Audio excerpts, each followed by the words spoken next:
আমাদের 6 বছরের বাৎসরিক কর্মসূচি। সকাল থেকে ভোগ হচ্ছে, পুজো পাঠ হচ্ছে, এলাকাবাসী সবাই মিলে একসাথে পুজো করছে। এটা আমাদের প্রায় 1,500 থেকে 2,000 লোকের আজকে বন্ধনার্জন করানো হবে। তারপর খদ্দা স্টেশনে প্রায় 300-400 লোককে খাওয়ানো হবে। এই চলছে। সকালে আমাদের মন্ত্রী এসেছিল, মাননীয় শোভনদেব চট্টোপাধ্যায়, তিনি পুজো পাঠ করে গেছে।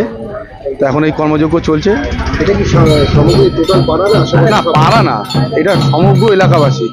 পাড়া তো একটা 2-300 কত লোকের সমাগম হতে পারে? 1,500 থেকে 2,000 লোকের হবে। আমরা সেইভাবে অ্যারেঞ্জমেন্ট করেছি। তারপর খদ্দা স্টেশনে 300-400 লোককে আমরা খাওয়াবো।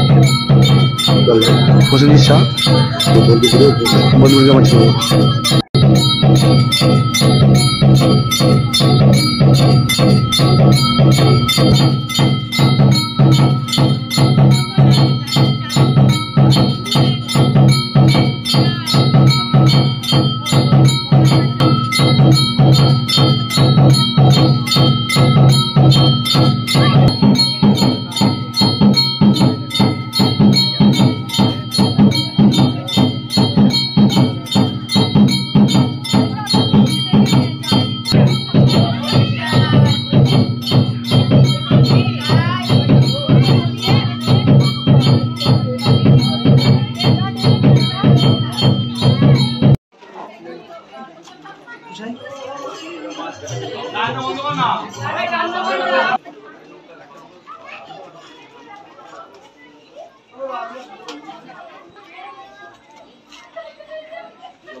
এলাকাবাসী সবাই পুজোতে অংশগ্রহণ করে।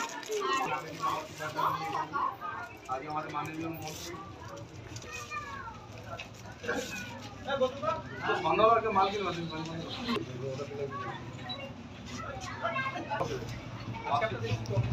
কর্মসূচি সকাল থেকে ভোগ হচ্ছে, পুজো পাঠ হচ্ছে, এলাকাবাসী সবাই পুজো পাঠ করে গেছে।